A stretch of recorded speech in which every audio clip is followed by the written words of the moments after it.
जैन देशवासियों, पहलगांव हमले के बाद हमारी केंद्र सरकार ने कई कठोर कदम उठाए पाकिस्तान के खिलाफ। पाकिस्तान नागरिकों को अल्टीमेटम दिया था 48 घंटे के अंदर अंदर देश छोड़ जाए। पाकिस्तान का जो हमारा सिंधु दरिया समझौता था उस पर रोक लगा दी थी सरकार ने। पाकिस्तान की एम्बेसी के अधिकारी थे, उनको देश छोड़ने का टाइम दे दिया था, वो छोड़ के चले गए हैं। और हमारी सरकार इन आतंकवादियों को सजा देने के लिए, सबक सिखाने के लिए रोजाना मीटिंग पे मीटिंग कर रही है। और केंद्र सरकार और उसकी पूरी मिशनरी, सेना के अधिकारी इसी काम में लगे हुए पिछले 4 दिनों से। और हमारे प्रधानमंत्री के कड़े फैसले के बाद, कड़ी घोषणा के बाद पाकिस्तान की सरकार इतनी डरी हुई है अब वो बौखलाहट में इस तरह के बयान दे रही है जो एक अच्छे नेता ने इस तरह बयान नहीं देने चाहिए। पाकिस्तान के प्रधानमंत्री ने डर के अपनी सैन्य अकादमी में बयान दिया है, अगर हम डरने वाले नहीं हैं, हम पूरा वो करेंगे। अगर सिंधु समझौता लागू होया, सिंधु नदी समझौता अगर लागू होता है और तो हम युद्ध भी करेंगे, हम जंग से भी नहीं डरते। और हमने जो परमाणु बम बना रखे हैं वो सजाने के नहीं रखे हुए हैं, ना दिखाने के रखे हुए हैं। पाकिस्तान का जो रक्षा मंत्री है वो भी इस तरह से गैर जिम्मेदाराना बयान दे रहा है कि जो परमाणु हथियार हमने बना रखे, परमाणु जो मिसाइलें बना रखी हैं वो हमने शोकेस में सजाने की नहीं लग रखी। हमारे पास पाव का बम भी है, हमारे पास 500 ग्राम का बम भी है, हमारे पास किलो का बम भी है। वो बम हम इन चीज देखकर इस्तेमाल करें। इस तरह के गैर जिम्मेदाराना बयान वहां की सरकार में बैठे लोग दे रहे हैं। और जो विपक्ष की पार्टी है ना, उसके जो नेता है बिलाल भुट्टो, वो भी इस तरह के बयान दे रहे हैं। अब जो एक गैर जिम्मेदार विपक्ष होता है, उन्होंने भी कहा है अब सिंधु जो दरिया है वो हमारे शहर से बहती है और उस दरिया के अंदर या तो पानी बहेगा या हिंदुस्तानियों का खून बहेगा। देशवासियों, पाकिस्तान की मौजूदा जो सरकार है, जिस पार्टी की, उनके तमाम नेता, सरकार में बैठे तमाम मंत्री और प्रधानमंत्री, विपक्ष के नेता एक ही भाषा बोल रहे हैं। सभी का मकसद क्या है, किसी भी तरह से जो ये आतंकवादियों ने हमला किया था इनको बचाया जाए, दुनिया को गुमराह किया जाए कि हम परमाणु बम का इस्तेमाल कर देंगे, हिंदुस्तान को डराया जाए। उनकी सोच में यह भी ड्रकन है, अगर उनको हम परमाणु बम की धमकी देंगे, डरा देंगे, और तो हमारे खिलाफ हिंदुस्तान की सरकार कोई कार्रवाई नहीं करेगी। लेकिन मैं सभी देशवासियों को, खासकर पाकिस्तान को बताना चाहता हूं, हमारे प्रधानमंत्री जी ने जो विचार बता दिया दुनिया को, बिहार की भूमि से ही बताया, आज मन की बातें बता दिया कि जो सिंधु दरिया है ना, इस पर जो शहर बसा था ना मोहनजोदड़ो, उसकी सभ्यता की रक्षा हम करेंगे और वो सभ्यता हमारी थी। और उसकी सभ्यता का संरक्षण जो करना है ना, उसकी जिम्मेदारी हिंदुस्तान की थी। और हमारे प्रधानमंत्री जी अब की बार जिन आतंकवादियों ने कृत्य किया उनको ऐसी सजा देंगे उन्होंने जीवन में सोची नहीं थी और ना वो सोच सकते हैं। और उन्हीं को बचाने के लिए पाकिस्तान की सरकार, पाकिस्तान की सेना और पाकिस्तान की जो विपक्षी पार्टी भी लगी हुई है, क्योंकि ये कृत्य इस तरह पहले भी करते थे। और जब इन पर कोई कार्रवाई की बात आती है तो इसी तरह के बयान पहले भी दिए हैं, आगे भी इस तरह के देंगे, क्योंकि डरपोक जो लोग है ना वो इसी तरह के बयान देता है, गुमराह कराने के लिए और डराने के लिए। मैं देश की तमाम जनता से कहना चाह रहा हूं, उनकी विपक्ष की पार्टी भी, विपक्ष के नेता भी और केंद्र सरकार में उनके बैठे हुए लोग और उनकी जो मंत्री एक ही भाषा बोल रहे हैं। लेकिन दुख इस बात का है कि हमारे कुछ स्वार्थी नेता ना, वो अब भी इस कठोर घड़ी में भी अपनी राजनीति, अपना स्वार्थ ढूंढ रहे हैं। जैसे कि कर्नाटक के मुख्यमंत्री थे सिद्धरमैया जी, उन्होंने पहले बयान दिया था अगर युद्ध से कुछ नहीं होता, इस तरह का बयान दिया था जो गैर जिम्मेदाराना था। अब अपने बयान से पलट के सरकार चाहे युद्ध करे तो हम उनके साथ हैं। इसी तरह से कांग्रेस के जो अध्यक्ष हैं खड़गे जी, उन्होंने बयान दिया कि प्रधानमंत्री जी मीटिंग में नहीं थे, जो कि मीटिंग तमाम पार्टियों की मीटिंग थी, वो हमारे रक्षा मंत्री ने ली थी।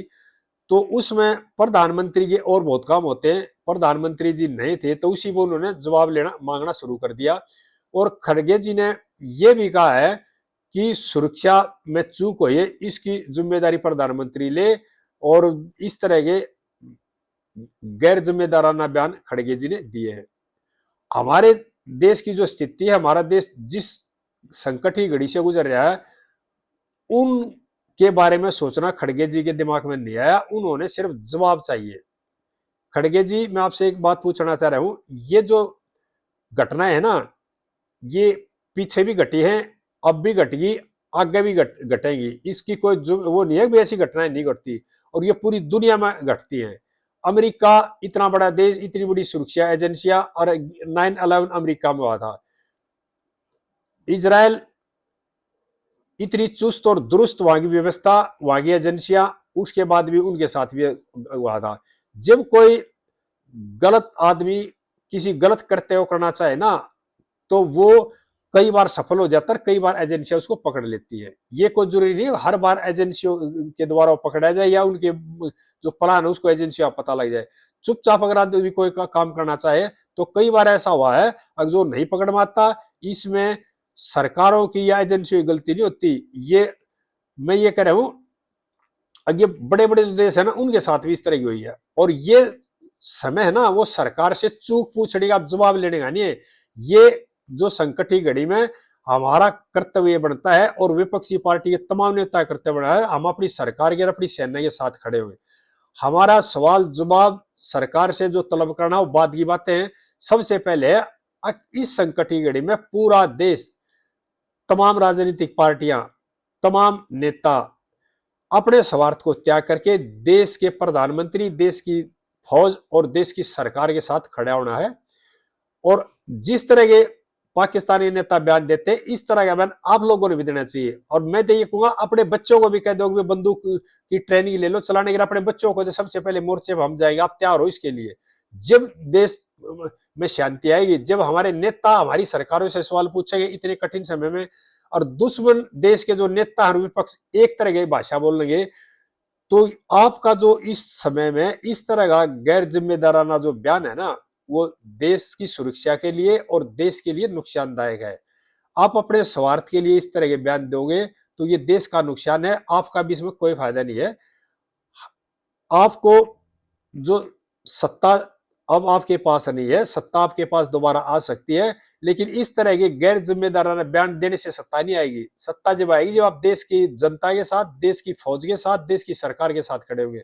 आप अपने स्वार्थ के लिए और बार बार सरकार पर सवाल उठाएंगे, ये सोच करके कि देश की जनता को गुमराह कर देंगे। देश की जनता इस तरह से गुमराह नहीं हो सकती। देश की जनता बहुत समझदार हो चुकी है, और देश की जनता को अपनी सरकार पे और अपनी देश की फौज पे पूरा विश्वास है। देश की जनता आपकी झूठी बातों में, आपकी स्वार्थी बातों में नहीं आएगी।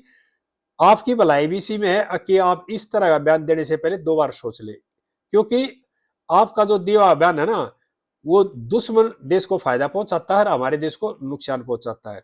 और इस संकट की घड़ी में तो हमने इन बातों का तो जिक्र ही करने की जरूरत नहीं है। इजराइल पर जो संकट आ था, तो इजराइल की विपक्ष की पार्टी ने, सरकार ने एकदम इकट्ठा होकर के समझौता किया, तो उसके बाद किसी की कोई आवाज नहीं, लेकिन भी सरकार से जवाबदेही पूछेंगे। इसी तरह से अमेरिका ने जो कार्रवाई की थी 9/11 के बाद, किसी विपक्षी ने और किसी आदमी ने कोई सवाल नहीं पूछा था। इस तरह की जो टाइम आता है, ये टाइम होता है सब कुछ अपनी चीजें भूल के, अपना स्वार्थ भूल के, अपना परिवारवाद भूल के देश के साथ खड़ा होने का समय है। और देशवासियों, हमारी केंद्र सरकार है ना, रोजाना 3-3, 4-4 मीटिंग करती है हर, और इस बात मुद्दे को लेकर बहुत ही सीरियस है। और इसका इशारा हमारे प्रधानमंत्री जी ने आज मन की बात में भी किया है, और बिहार से एक रैली में भी ओपनली किया था, सारी विश्व बिरादरी को बता दिया था, अब भाई हम अब की बार माफ नहीं करेंगे, जिन्होंने गलत काम किया है उनको जो सजा दी जाएगी वो उनकी कल्पना से परे होगी। और इस तरह की जो स्थिति होती है ना, ये जो युद्ध हमारे पर थोपा गया, इसको हमने खुद लड़ना है। ये नहीं भाई कोई हमारी मदद करेगा। युद्ध आदमी जब ही जीतता है जब खुद ये हुआ कि मैंने युद्ध जीतना है। और मेरा तमाम विपक्षी नेताओं से ये आवेदन है कि इस संकट की घड़ी में आप सब कुछ भूल करके केंद्र सरकार के साथ खड़े हो, इस तरह के बयान देने से बाज आए। इस तरह के बयानों से आपका भी भला नहीं होगा और ना देश का भला हो सकता है। और सभी देशवासियों से प्रार्थना है कि मौजूदा सरकार बहुत मजबूत सरकार है, और हमारी फौज बहुत मजबूत है। हमारी फौज पे, मौजूदा सरकार पर, अपने प्रधानमंत्री पे विश्वास रखिए, उनको सजा जरूर मिलेगी जिन्होंने घृणित कार्य किया है। आज नहीं तो कल मिलेगी। उसके लिए हमारी केंद्र सरकार रोजाना तैयारी कर रही है, आगे फिर बताऊंगा। और सभी देशवासियों से प्रार्थना है तन मन धन से अपने प्रधानमंत्री और अपनी केंद्र सरकार के साथ खड़े हुए। इस वीडियो को ज्यादा से ज्यादा शेयर करना और लाइक करना, चैनल को सब्सक्राइब कर लियो। जय हिंद सभी देशवासियों को।